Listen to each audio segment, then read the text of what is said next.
Ya ha llegado el momento de conversar con nuestro invitado, quien se encuentra vía Zoom.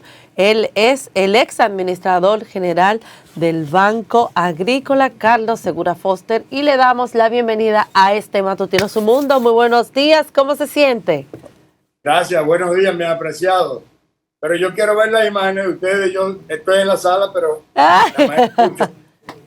No me pueden poner sus imágenes para yo disfrutarla. Claro, ahora mismo ya casi vamos a eso. No se preocupe, el equipo aquí de producción está trabajando en eso. Don Carlos Segura, muchos temas que tratar con usted, sobre todo por su experiencia en la pasada gestión, y siempre lo ha sido en el sector agropecuario. Y para iniciar este conversatorio me gustaría su opinión con relación a cómo se encuentra actualmente el sector agropecuario en nuestro país y cómo el gobierno ha manejado realmente este sector. Por ahora, para el ministro de Agricultura, todo está bien, pero podemos ver, por ejemplo, que todo está más caro, los productos, el tema de las importaciones, en fin, un sinnúmero de cosas.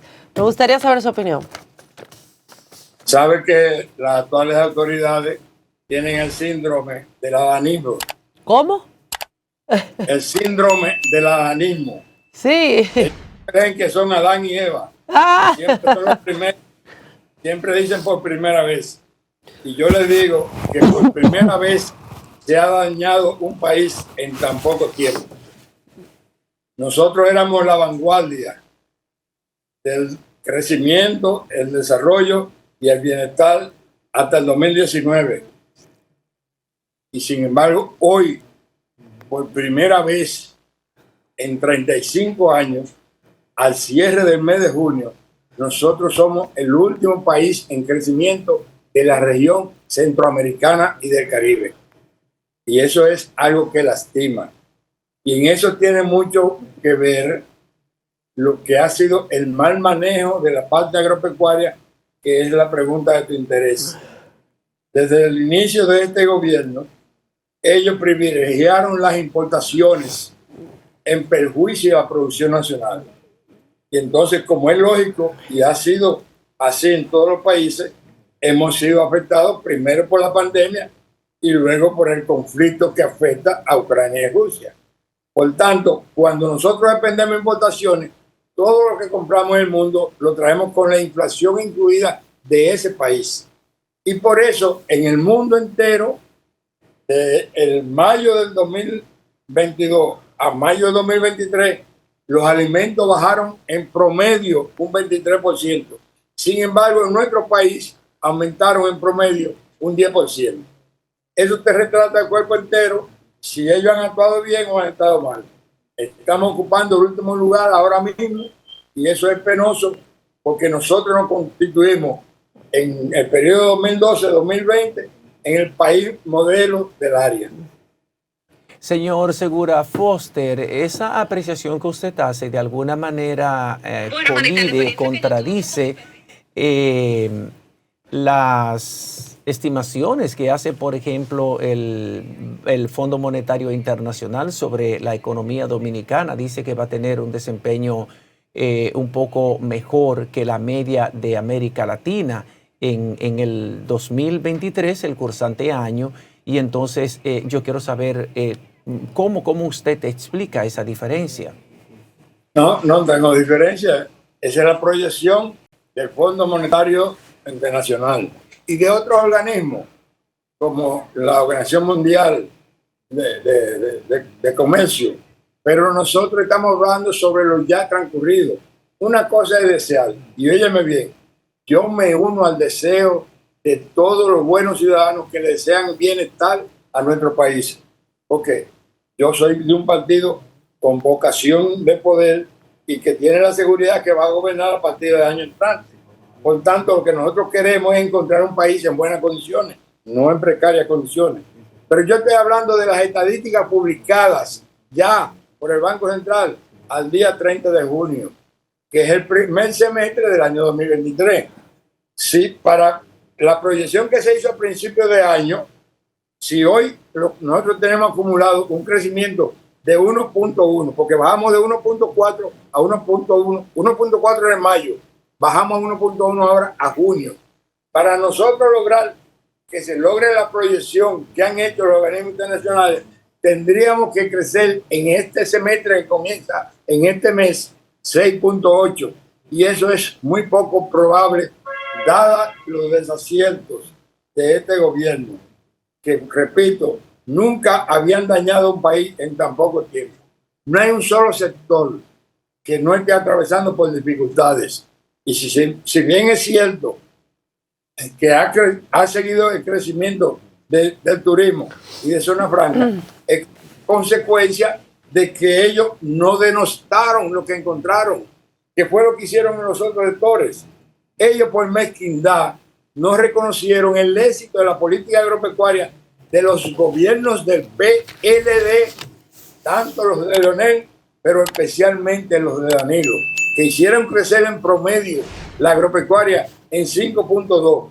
Y un dato resaltante es que nunca los precios de los alimentos en los gobiernos del PLD aumentaron más del índice de precios del país. Por tanto, la inflación nunca fue un factor de desesperación. Pero hoy en día la población está al grito porque lo más afectado por la inflación precisamente son los alimentos.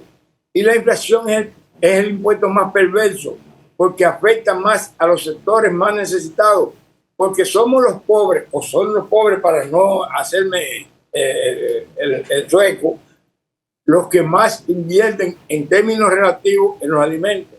El rico es una pequeña proporción de su riqueza que invierte para comer, pero el pobre prácticamente todo lo que se gana es para comer.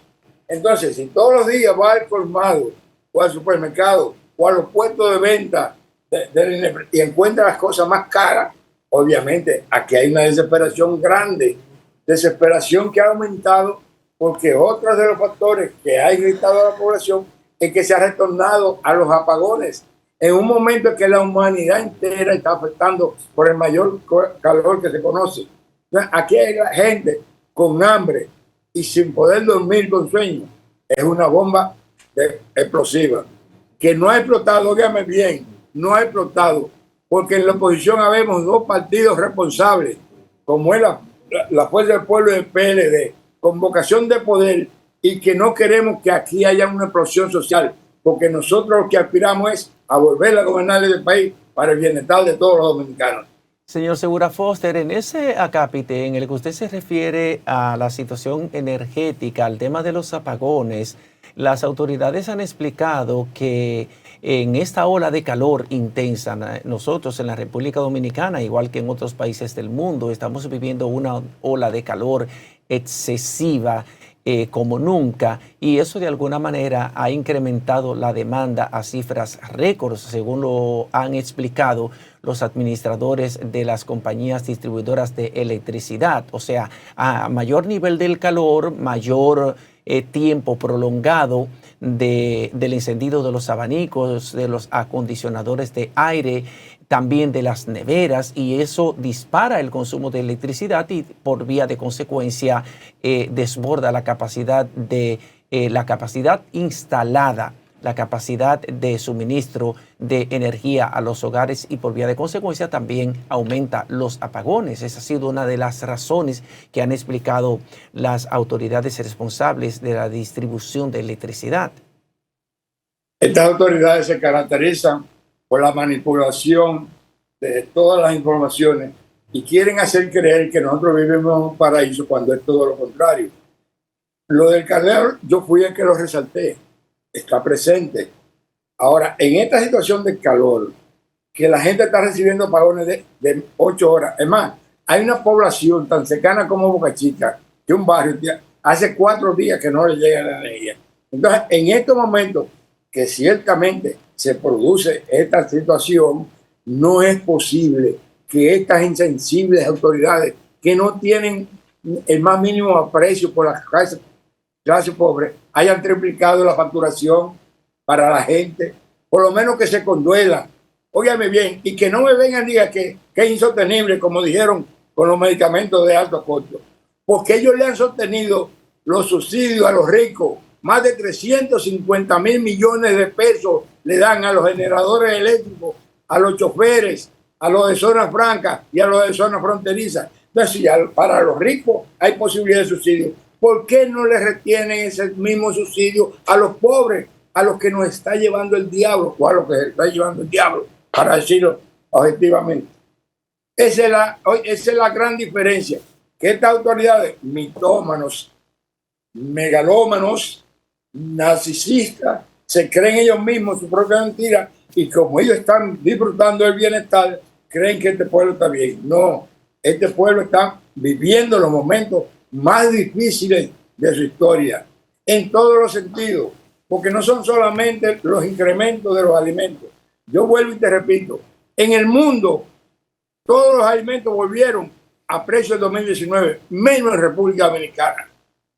Lo que pasa es que también necesariamente son por los desaciertos de nuestras actuales autoridades. Ok, don Segura, usted sabe que uno de los éxitos de la pasada gestión del presidente Danilo Medina fueron las visitas sorpresas, que incluso vinieron de otros países para copiar este programa que tenía el presidente en ese entonces, Danilo Medina, donde acudía todos los domingos, donde usted también acudió con él en muchas de esas visitas para escuchar a los productores, para ayudarlos y buscarle salida, ¿verdad?, al tema de la producción y la hora también de ellos mercadear sus productos, porque lamentablemente no habían plazas. Sin embargo, las visitas sorpresas ahora se han visto empañadas. ¿En qué sentido? Donde el gobierno ha dicho de que esas visitas sorpresa realmente no ayudaron a nada, de que hubo un tema de desfalco, según ellos, con recursos desde el FEDA, entre otros programas. Y me gustaría saber su opinión con relación a esto. Ellos se propusieron conseguir el gobierno de un estado que ellos no conocen. Este mismo gobierno, en mayo del 2021, el Ministerio de Economía y Desarrollo rindió un informe sobre la exitosa política agropecuaria de la gestión de Danilo Medina, descrito de la siguiente manera: crecimiento promedio 5.2, estabilidad de los precios, que repito, nunca los precios de los alimentos estuvieron por encima de la inflación. Entonces, mejoraron los indicadores en todos los sentidos. La pobreza bajó a 2.7. La pobreza extrema, la moderada y la general bajó sustancialmente. Mejoraron los indicadores en educación, en salud pública, y todo eso se ha perdido en este gobierno. Y es verdad que ha incidido para el mejoramiento la pandemia y el conflicto internacional, pero eso mismo ha afectado a otros países que ya se recuperaron, mientras nosotros lo que tenemos es que si siguen esta gente, este país va a perder su existencia, porque esto que está sucediendo no lo aguanta nadie. ¿Realmente usted ha visto un cambio en el sector agropecuario para positivo o negativo? Yo le hago la pregunta nuevamente de otra manera, porque, insisto, para la actual gestión todo está bien, hay producción, hay de todo. Sin embargo, los productores están, cuando van, incluso lo hemos visto en protesta al frente del Ministerio de Agricultura, que le tiran los productos allí, deudas millonarias. Pero he visto como un ministro, como no sé si que será frío o que tiene su conciencia tranquila, donde para él todo está bien y bien y bien y bien. Me gustaría también saber su opinión sobre el manejo del ministro. Bueno, vuelvo y repito, mitómanos, megalómanos, narcisistas, se creen que todo está bien y todo está mal. Te voy a poner un ejemplo. Nosotros, desde que llegamos en el 12, establecimos la subasta para las importaciones necesarias, porque no hay que estigmatizar las importaciones. Lo que hay que hacer es las que son necesarias. Bueno, ellos eliminaron eso. ¿Qué ha sucedido? Lo único que ha aumentado en este país, que pasaron de 3.000 millones de dólares a 5.215 millones el año pasado, son las importaciones. ¿Qué ha sucedido? Que todos los planes que ellos han hecho, 7 en total, incluyendo el de la ley de arancel cero, lo que hicieron fue incrementar el precio de los alimentos. De los 67 alimentos que ellos aprobaron en la ley de arancel cero, solamente bajó el precio uno, el ajo. Después los 66 restantes aumentaron.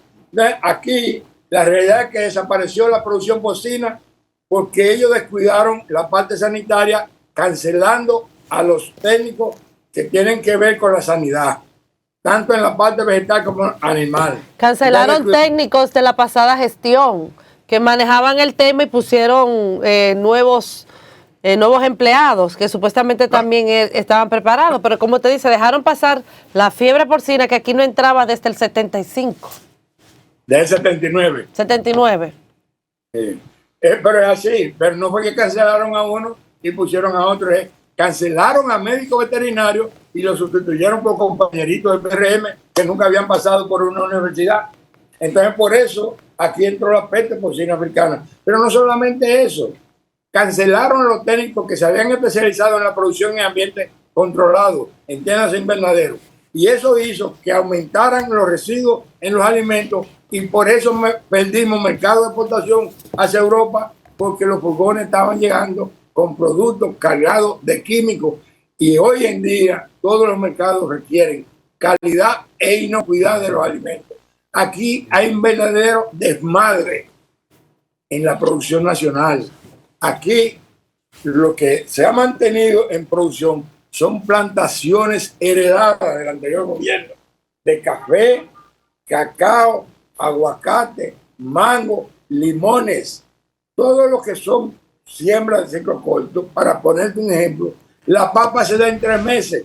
Aquí nunca la papa se había vendido a 90 pesos el kilo. El pollo aquí nunca había llegado a 100 pesos. El pollo se produce cada 40 días, se pueden producir aquí 25 millones de unidades. Sin embargo, aquí hasta los planes sociales del INEPRE lo están haciendo con pollo importado de Brasil. Pues esa es la situación de la producción nacional, porque ellos han privilegiado las importaciones a la producción nacional.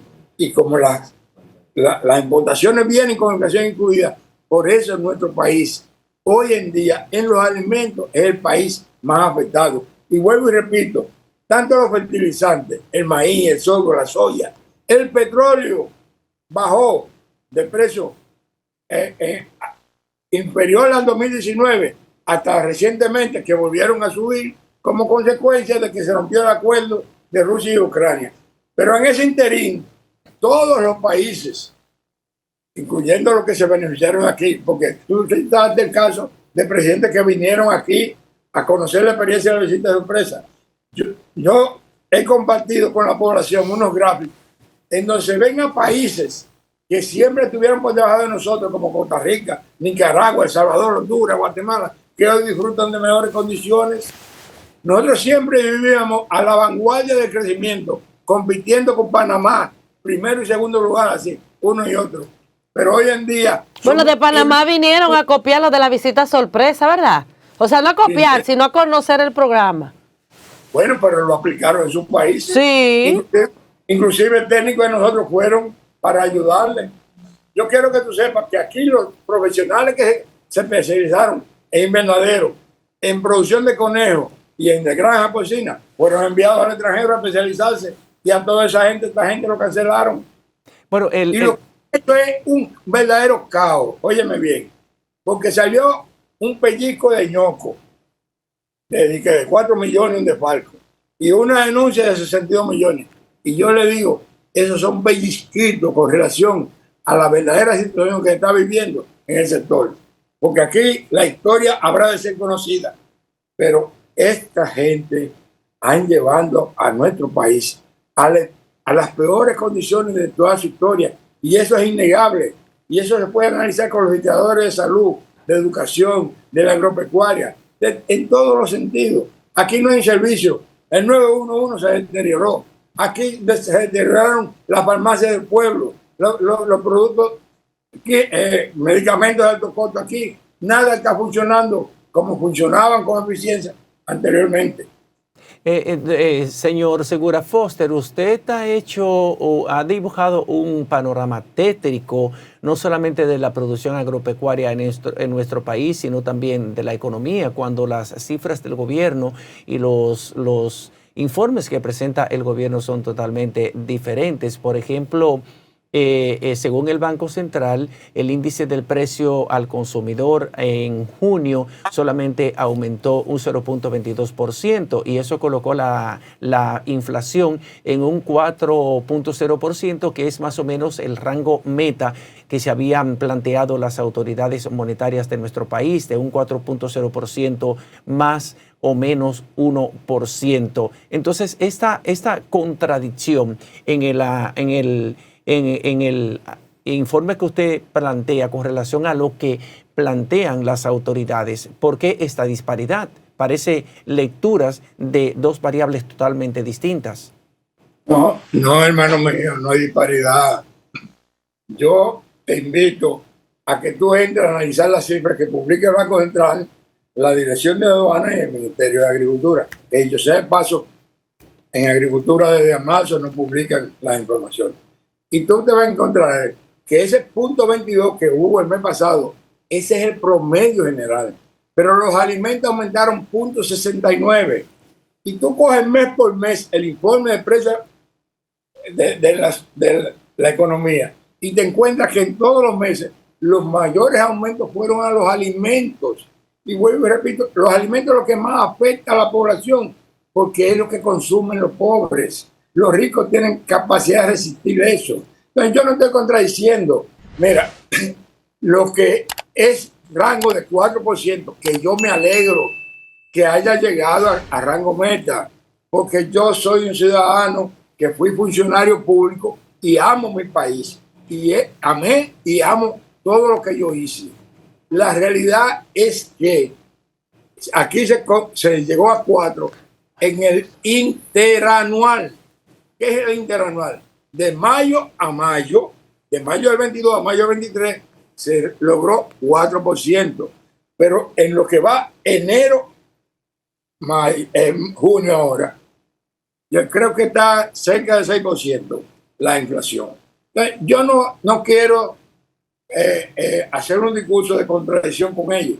Son lecturas interesadas, manipuladas, que ellos le hacen a las cifras y creen que ellos le han generado bienestar a esta sociedad. Y la sociedad a grito dice que no, que ahora estamos peor que cuando Danilo, y que por eso la población anhela, como nunca antes, que se vayan los que están para que vuelvan los que tuvieron, que pusieron a esta población a vivir mejor que como están viviendo ahora. Señor Carlos Segura Foster, mire, hay una información que quiero, a ver que usted me dice su parecer, y es que en el día de ayer, según relata un diario del país, renuncia masiva, reportan que unos 70 dirigentes dicen adiós al PLD en la Romana. Dice que según la información es que habrían confirmado Lorenzo, renunciante también, figuran el ex regidor Severanio Castillo y Ana Gómez es funcionaria de salud. ¿Qué usted opina con relación a esto en el momento en que el PLD está tratando de reinventarse, de apoyar su nuevo candidato, o más bien su precandidato a la presidencia actual, Abel Martínez? Me gustaría saber su opinión al respecto. Antes de entrar a ese tema, si tú me permites, Lorena, quiero cerrar la parte de la agropecuaria, porque en la vida nada es verdad ni es mentira, todo depende del cristal con que se mira. La realidad es que aquí ellos tratan de tomar la cifra a conveniencia. Si ellos van a analizar la criminalidad, se buscan el último año que estuvo más alta y se van al 2006. En días recientes cometieron un error grave diciendo que esta población estaba comiendo más, que había aumentado el régimen de alimentación. Y fue porque compararon lo que sucedió en el 22 con el 21. Pero se olvidaron que antes del 21 existió el 20 y el 19.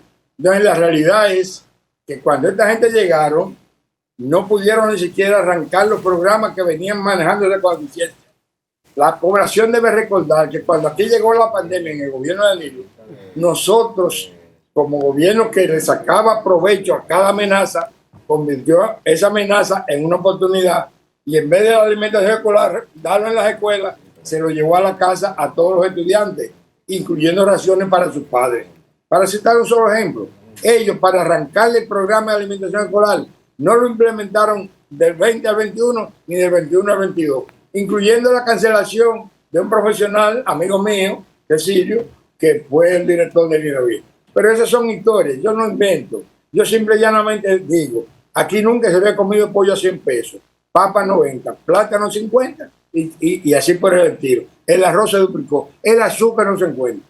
Entonces, paso a comentarte lo que se publica de La Romana, que a mí me había llamado la atención que habían atenuado la presentación de la renuncia, porque aquí resulta que se presentan renuncias de gente que no pueden renunciar de lo que no son, porque nuestro partido en el proceso de renovación y de crecimiento acordado en el Congreso, José Eugenio Vidó Medina estableció aquel miembro, presidente de cualquier organismo, hasta del Comité Central, que no reestructure en las nuevas condiciones su comité de base, hizo facto de ser miembro.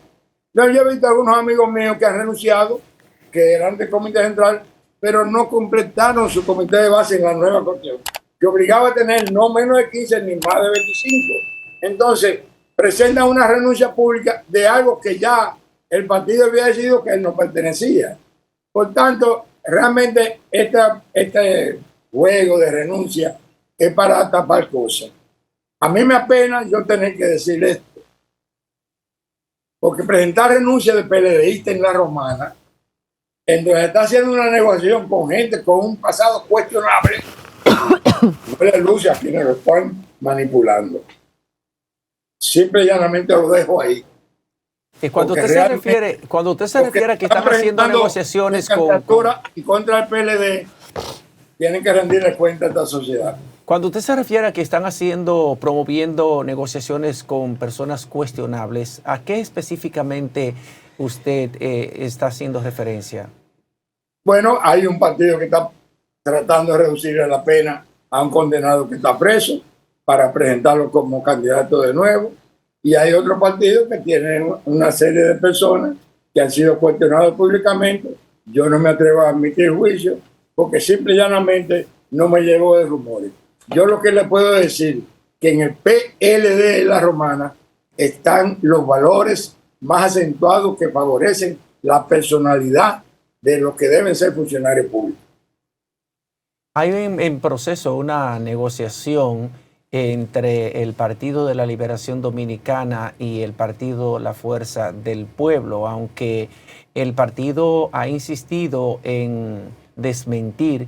Lo cierto es que estas negociaciones están caminando, que hay acercamientos entre los dos líderes de esos partidos, el expresidente de la República, Danilo Medina Sánchez, por el PLD, y el expresidente de la República, 3 veces presidente de la República, Leonel Fernández, y que han participado enviados especiales a esas reuniones, incluido el ex vicepresidente de la República, Jaime David Fernández Mirabal, y que hay comisiones inclusive escogidas para dirigir ese proceso de conversación. ¿Qué es lo que usted conoce, señor Segura Foster? No conozco las interioridades, pero me agradaría mucho el reencuentro de personas que más allá de militar en partidos diferentes, somos compañeros, amigos de antaño. Y he repetido y reitero aquí, yo prefiero 100% reencontrarme con mis viejos compañeros que buscarme nuevas compañías. Simple y llanamente, yo soy partidario del gran reencuentro de toda la sociedad para salir de la desgracia que hoy nos está gobernando. Esta pesadilla, hay que unificar todos los esfuerzos de lo que estamos sufriendo para salir de ella y que este país vuelva a la ruta del crecimiento, del desarrollo, del progreso, del bienestar y de la mejoría de las condiciones materiales de resistencia de toda la población, que hoy está teniendo muchas precariedades para alimentarse, para medicarse y para tener los servicios que el gobierno está obligado a darle a la población. Ok, por ejemplo, para las municipales ahora, según Abel Martínez, el precandidato a la presidencia por el PLD, él especificó de que cada quien se vaya de manera individual, o sea, PLD, Fuerza del Pueblo sin alianza, y quien saque más ahora para las municipales apoyaría al otro candidato, sea Fuerza del Pueblo o sea PLD. Me gustaría saber su opinión con relación a esto, porque no sería bueno mejor que el PLD y Fuerza del Pueblo, que es lo que se espera, que al final en cuenta uno con otro se apoyen, como ya la parte opositora y que ya han tenido acercamientos. ¿No sería bueno ir desde ahora, desde las municipales, para asegurar, por ejemplo, el triunfo, sea de Abel Martínez o del doctor Leonel Fernández? Mire, en política, todo el que va en la competencia va con el interés de ganar. El interés de los tres candidatos que tienen posibilidades es alcanzar el primer lugar o, en última instancia, el segundo lugar para entrar a la competencia si no se va en primera vuelta, en la segunda vuelta. Entonces, lo ideal es que se haga un acuerdo entre las fuerzas afines que estamos en la oposición para que todo el que alcance mejor posición y quede en primer o segundo lugar, o sea, que vaya a una segunda vuelta, obtenga el apoyo de la fuerza que quede descartada. Eso sería lo ideal, que se firme de acuerdo. Pero si no se firme ese acuerdo, eso se da de manera natural. Óyeme bien, si no se hace acuerdo a la municipal y se demuestra que la segunda fuerza es el PLD, como ciertamente es, de manera natural, todas las fuerzas que se oponen a la actual situación de desgracia de este gobierno se va a inclinar por el que el pueblo necesita que gane para que esto cambie, pero que cambie para bien, no que cambie para mal, como ha resultado este cambio, que fue una reversa que no ha hecho retroceder a niveles inimaginables. Usted plantea que la segunda fuerza indiscutiblemente es el PLD, pero es algo muy distinto a lo que plantean las encuestas sí, que las que han sido publicadas de manera sucesiva en los últimos meses presentan a una Fuerza del Pueblo consolidada en el segundo lugar en la intención y la favorabilidad de votos para las elecciones venideras, y presentan a Abel Martínez, el precandidato presidencial del PLD, en un tercer lugar en unas encuestas con una puntuación mucho más lejana de la Fuerza del Pueblo. Entonces, ¿por qué esta contradicción? ¿Por qué esta diferencia con lo que plantean las encuestas? Tomás, si es así, ¿cuál es el problema de que se firme el acuerdo?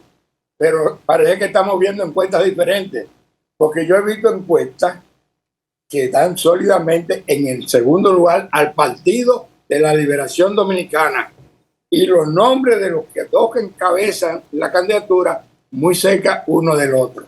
Por tanto, esto es muy fácil. Si la Fuerza del Pueblo cree, pues le conviene firmar el acuerdo, que el que quede en segundo consiga el apoyo del tercero. Pero nuestro candidato, Abel Martínez, fue a un programa con un bolígrafo y dijo, vamos a firmar ahora mismo esto. De ser así como tú estás viendo las encuestas, pues deben firmar rápidamente. Porque a mí me gustaría, porque tengo la seguridad que es el PLD, el de segundo lugar, que el acuerdo se firme de antemano. Pero, repito, si no se firma ese acuerdo, eso se va a producir de manera natural. De todas maneras, nosotros lo que tenemos que hacer, y es un consejo que te doy, viendo la encuesta como tú la ves, o como yo la vea, es que no nos convirtamos en figura antagónica. El antagonismo tenemos que practicarlo con los que han sido responsables de la desgracia de este país.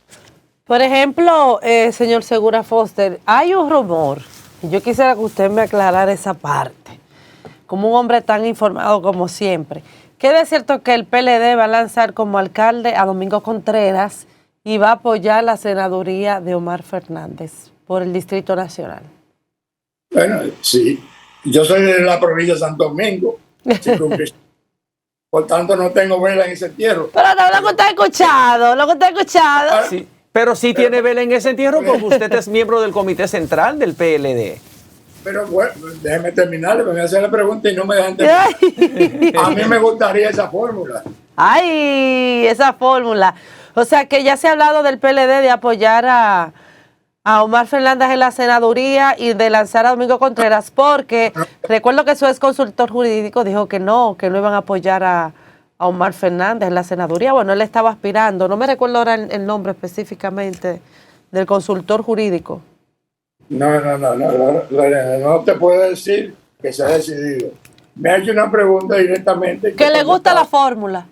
Sí, me gusta la fórmula, pero a mí me gustaría también que José Dantes, que tú estás diciendo que aspira al senador, que también alcance la senaduría, porque él sería un excelente senador, como sería también Iván Lorenzo, que ahora de nuevo va, o Sánchez Cárdenas, que también es un entrañable compañero y amigo. No, Sánchez es brillante, Sánchez Cárdenas. La cuestión es, óyeme bien, que nosotros tenemos que poner los pies sobre la tierra y de la misma manera que los que están en el gobierno le están buscando solución a su candidatura, convenciendo a la actual alcaldesa para que corra, nosotros tenemos que buscar una boleta que nos asegure el triunfo, porque el triunfo en lo que se conoce como el Gran Santo Domingo, Santiago, San Cristóbal, La Vega y Provincia de Duarte son determinantes para la fijación de los resultados que habrán de producirse en el mes de mayo. Tanto, te repito, porque a mí me ha impresionado gratamente las cualidades de Omar. Por eso a mí me gustaría que su padre le diera más cancha a él y él tenga menos cancha en este proceso. Pero más cancha a Omar, ¿en qué sentido? O para que se convierta en la figura relevo de la fuerza del pueblo. Ok, ¿usted cree que el padre realmente no le ha dado como esa oportunidad, a pesar de que Omar se ha ganado su espacio político? No, él sí le ha dado. Yo lo que creo es que debe darle más oportunidad a él, abriéndole más espacio, porque si él resulta ser senador del Distrito Nacional, pues obviamente va a proyectar más su figura. Creo que el compañero Leonel, amigo mío, jugó un papel importante. Hizo gobiernos excelentes, pero creo que ya le llegó el tiempo de pensar en los relevos para la posición de presidente. O sea, Omar Fernández debería ya de darle como ese espacio, ¿verdad? Para que él se pueda, bueno, ya el país lo proyecta como un futuro candidato a la presidencia de la República. Entonces, ¿usted cree que su padre debería de apartarse ya él un poco y darle la oportunidad a Omar para que se vaya perfilando como presidente del país? Yo no me atrevo a hacer tan cuestión, pero... No, porque ese perfil, la verdad hay que decirlo, Omar es un joven con mucho talento. Yo te lo dije, me agrada la fórmula, porque la cuestión es que en política se actúa paso a paso. Yo tengo que ver lo que es necesario que suceda en el 24, pero el 24 define muchas cosas para después. Pero usted no puede el después analizarlo antes del 24. Esas son situaciones que el que tiene experiencia política no se aventura a hacerlo. Yo vuelvo y te repito porque la pregunta fue si me gusta la fórmula. Y a mí me encanta porque yo no he tratado mal, pero realmente veo su planteamiento y me simpatiza. Claro que sí. Yo soy compañero, amigo y hermano, que hemos compartido intimidades. Y yo sé que los valores que hay dentro de ese ser son convenientes para esta sociedad. Y voy a decir más, óyame bien, las gestiones de la alcaldía de Roberto Salcedo, las dos primeras, descansaron fundamentalmente en las excepcionales condiciones, primero de Domingo Contreras, que era el secretario del ayuntamiento, y de Andrés Navarro, que era el otro brazo derecho del hacer de ese ayuntamiento. Cuando esas dos figuras dejaron de ser funcionarios importantes, ese ayuntamiento decayó mucho. Ambos fueron secretarios general del Ayuntamiento del Distrito Nacional y por vía de consecuencia lucen ser los que tienen mejor manejo de los problemas ancestrales que no ha podido resolver el Cabildo, como por ejemplo el débil e ineficiente sistema de alcantarillado pluvial y sanitario del Distrito Nacional, que provoca inundaciones en muchísimos barrios y sectores de la periferia del centro del Distrito Nacional cuando llueve. Problemas de muchos años que no hemos podido resolver. Entonces lo que usted plantea es que Domingo Contreras sería como la ficha del doble 6 cuando el juego está para tranque. No. Tú me preguntaste, Tomás, que si me agradaba la fórmula Domingo Alcalde y Omar el senador. Y yo te contesto que sí. Bueno, doctor, usted parece que conoce muy de cerca estas negociaciones porque usted está muy a favor de volver a la unidad, de resolver las diferencias que separaron al Partido de la Liberación Dominicana, que hicieron salir a Leonel Fernández en esas primarias internas celebradas en octubre del 2019, que dieron como ganador a Gonzalo Castillo, que fue el candidato presidencial del PLD en las elecciones del 2020 y que fue derrotado en esas elecciones por el hoy presidente de la República, Luis Abinader. Hay quienes plantean que el Partido de la Liberación Dominicana y la Fuerza del Pueblo no tendrían posibilidades de resultar gananciosos en las elecciones municipales de febrero del 2024 y que estas elecciones podrían generar la percepción de que quien gane esas elecciones está en el carril del centro para ganar las elecciones presidenciales y congresuales de mayo del 2024. Entonces, están compelidos el PLD y la Fuerza del Pueblo desde su perspectiva y desde la perspectiva de los más enjundiosos analistas a llegar a un acuerdo para sacar de esa manera al PRM del poder. No compelido, Tomás. Es conveniente la unificación para poder sacar con mayor fortaleza a las actuales autoridades. Es estrategia, eso es estrategia, ¿verdad? No se acabaría si no se da. Es conveniente que se dé el acercamiento y el acuerdo entre las dos fuerzas. Pero si no se da, ¿qué vamos a hacer? Hacer la lucha con lo que tenemos. Sí, pero yo pienso que en una segunda vuelta, yo creo que PLD y Fuerza del Pueblo tendrán que ponerse de acuerdo. Al final en cuenta, ¿verdad? Porque todos van con un mismo objetivo. Vuelvo y te repito, se haga o no se haga acuerdo. Para la segunda vuelta, el que quede en tercer lugar está compelido, obligado a votar porque el que quede en competencia. Yo estoy convencido que Abel Martínez con el PLD en las elecciones de mayo habrá de quedar o en primer lugar o por lo menos en segundo lugar. Eso yo tengo la certeza de que va a ser así.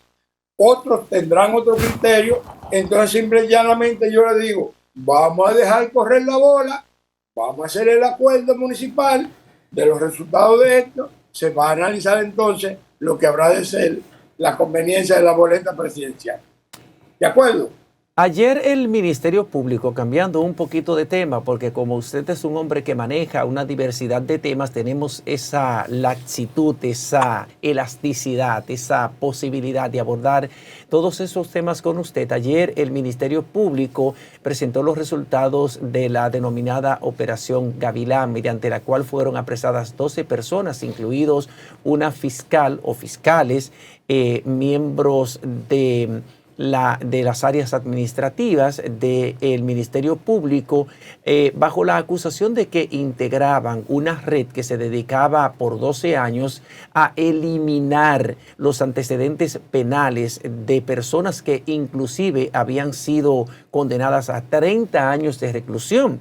Entre ellos, entre los beneficiados con la eliminación de las fichas, está el señor conocido como La Jota, que está acusado de liderar una banda de sicariato, de narcotráfico, de secuestro, de violaciones sexuales y de otros delitos penales muy graves en la República Dominicana, y que logró salir del país gracias a esa eliminación de la ficha hacia los Estados Unidos. Luego viajó a España y desde allá amenazó a la Procuradora General de la República, Miriam Germán, con atentar contra la vida de su hijo menor que tiene necesidades diferenciadas. Quisiéramos conocer su visión sobre esta nueva operación, porque los apresados forman parte del Ministerio Público y de cargos importantes. Hay también miembros de la policía y exmiembros de la policía apresados y vinculados a esta red, y que son personas que vienen de la pasada gestión, la gestión de su gobierno, del gobierno que encabezó el presidente, el expresidente Danilo Medina Sánchez. Eso no es lo más resaltante, ¿no? Algunos de ellos vienen de más atrás, antes de Danilo. Lo penoso y lo que hay que resaltar es que con tanto talento que hay en el Ministerio Público, tardaron 3 años para detectar este caso. Es que como le dije, ese caso fue... Porque debería de haberlo hecho en la entrada, ¿verdad? Cuando vieron eso. Claro, porque disculpe que lo contextualice un poco. El caso cobró notoriedad. El caso cobró notoriedad, señor Segura Foster, precisamente por la amenaza proferida por este reconocido delincuente, narcotraficante, conocido como Joel Heriberto Lajota, por las amenazas que profirió desde España directamente al WhatsApp de la Procuradora General de la República, Miriam Germán Brito, de que iba a atentar contra la vida del hijo menor de ella si le tocaban a su gente que estaban en las cárceles, refiriéndose a personas que estaban condenadas por la comisión de estos graves delitos. El mismo tema, Tomás. Si la amenaza fue a Miriam Germán, fue alguien que le dio los datos a Miriam Germán en esta gestión. Por tanto, no le dieron, con el talento que caracteriza a este Ministerio Público, de eficiencia, durar tanto tiempo para detectar tal. ¿Qué le vamos a hacer? Bueno, señor Carlos Segura, muchísimas gracias por haber estado con nosotros. Ojalá tenerlo pronto por aquí de manera presencial para compartir más de cerca. Y siempre el conversar con usted es interesante en este sentido. Cuando ustedes gusten, ustedes saben que ese conglomerado que incluye a otros buenos amigos como Suero, Marín, sí, Ana Celia, son parte de mí. Yo he estado con ustedes y todos los días me preocupo porque sigan cosechando éxito. Gracias, de verdad, Carlos Segura, muchísimas gracias. Lo esperamos por aquí ya de manera presencial muy pronto. Gracias. Y a ustedes, amigos, no se vayan porque todavía queda más contenido. Aquí hay muchas informaciones aquí hoy. Bastante. Hoy es un miércoles cargado y sobre todo... Este es un país que ha sido bombardeado. Aquí no se ha hablado del caso Valencia. Ay. Aquí no se ha hablado del caso del IDA, del aeropuerto. Ahí no te va con el FEDA pendiente. Ahí no te va pendiente con el FEDA. Aquí hay muchos temas pendientes y que se van aclareando, para decir de manera jocosa. Sí, así es, de verdad. Hay la luz pública muchas cosas que por cualquier razón que incluyen mucho dinero circulando no salían a la luz pública, pero ya ha llegado el momento del destape. Muchas gracias y que tenga un feliz resto de este martes, señor Carlos Segura Foster, ex administrador del Banco Agrícola, miembro del Comité Central del Partido de la Liberación Dominicana. Fue nuestro invitado en el día de hoy. Vía Zoom pudimos conversar con él, tener una conversación edificante como siempre, porque es un hombre que maneja muchos temas, maneja el tema económico, el tema de la producción agropecuaria de nuestro país. Y yo pienso que siempre es préstamo Banco Agrícola, conversar con él.